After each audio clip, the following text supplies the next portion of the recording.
اسلام میں صدقات کی بہت زیادہ اہمیت ہے۔ لوگ یہ سمجھتے ہیں کہ اللہ کے راستے میں اگر ہم کچھ چیز دے دیں گے تو اس سے مال کم ہو جائیں گے۔ اس سے مال کم نہیں ہوتے، مال میں اضافہ ہو جاتے ہیں۔ اللہ تعالیٰ نے فرمایا وَمَا أَنفَقْتُم مِّن شَيْءٍ فَهُوَ يُخْلِفُهُ، تم جو چیز بھی اللہ کے راستے میں دو گے اللہ اس کی جگہ اور آپ کو دیں گے، فَهُوَ يُخْلِفُهُ، اس کے بدلے میں اور اللہ تعالیٰ آپ کو دے دیں گے۔ اور نبی کریم صلی اللہ علیہ وسلم کی ایک بہت مشہور حدیث ہے، بخاری شریف کی روایت ہے، حضرت ابو ہریرہ رضی اللہ عنہ حدیث کے راوی ہے، فرماتے ہیں کہ ہر روز اس زمین کے اوپر دو فرشتے آسمان سے تشریف لاتے ہیں۔ ایک فرشتہ جو ہے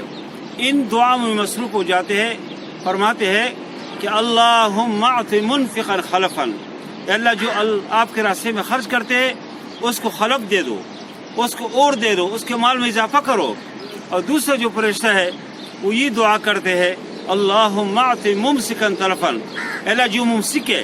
جس نے ہاتھ بند کیے اس کے مال کو تلف کرو۔ اس حدیث اور اس آیات سے معلوم ہوتا ہے کہ صدقات کے ذریعے سے مال میں اضافہ ہو جاتے ہیں۔ ہمارے سامنے خود نبی کریم صلی اللہ علیہ وسلم کے عمل ہے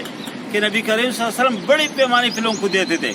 حتیٰ کہ دیہات سے جو لوگ آتے تھے اور مدینے سے باہر سے لوگ آتے تھے اور نبی کریم صلی اللہ علیہ وسلم کے سخاوت کو دیکھتے تھے، وہ جا کے کہتے تھے کہ اے لوگو ایمان لاؤ، یہ محمد صلی اللہ علیہ وسلم اتنے دیتے ہیں اتنے دیتے ہیں،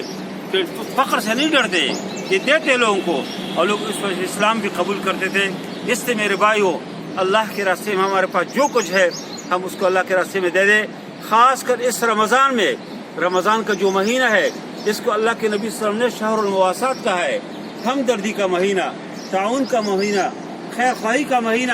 ہم لوگ کے ساتھ خیر خواہی کرے، ہمدردی کرے، ہمارے پاس جو کچھ ہے اس میں لوگوں کو شریک کروائے۔ قرآن میں اللہ تعالیٰ فرماتی ہے وَفِي أَمْوَالِهِمْ حَقٌّ لِلسَّائِلِ وَالْمَحْرُومِ، ان کے مالوں میں حق ہے ان لوگوں کے جو مانگتے ہیں اور ان لوگوں بھی جو نہیں مانگتے۔ بعض لوگ مانگنے والے ہوتے ہیں، مانگتے ہیں، لوگ اس کو دیتے ہیں، لیکن بعض لوگ سفید پوش لوگ ہوتے ہیں، وہ شریف لوگ ہوتے ہیں، مانگتے نہیں۔ ہمیں ان کو بھی معلوم کرنا چاہیے، ہمارے دوست میں ممکن اس طرح لوگ ہو، جو ہمارے متعلقہ لوگ ہیں ان میں اس طرح لوگ ہو، ہمارے پڑوس میں ممکن اس طرح لوگ ہو، آس پاس کی آبادی میں اس طرح لوگوں کو ہمیں تلاش کرنا چاہیے، اسے ہمیں دینا چاہیے، خاص کر اس حالات میں کہ جب کورونا وائرس کی وجہ سے لاک ڈاؤن ہے، دکانیں بند ہے، کاروبار بند ہے لوگوں کے، اور عام مزدور جو مزدوری کرتے ہیں ان کے مزدوری کے مواقع نہیں ہے، تو ان کی ہم فکر مند ہو جائے۔ اس حوالے سے جماعت اسلامی الخدمت کے ساتھ ہم تعاون کریں تاکہ ان مستحقین تک مال پہنچ جائے ہمارے۔ اس کے علاوہ دینی مدارس ہے، مراکز ہے، اسلام کی قلعے ہے، اس میں بھی ضرورت ہے، اس کو مدرسوں کو ہم ہمیشہ لوگ تعاون کرتے ہیں۔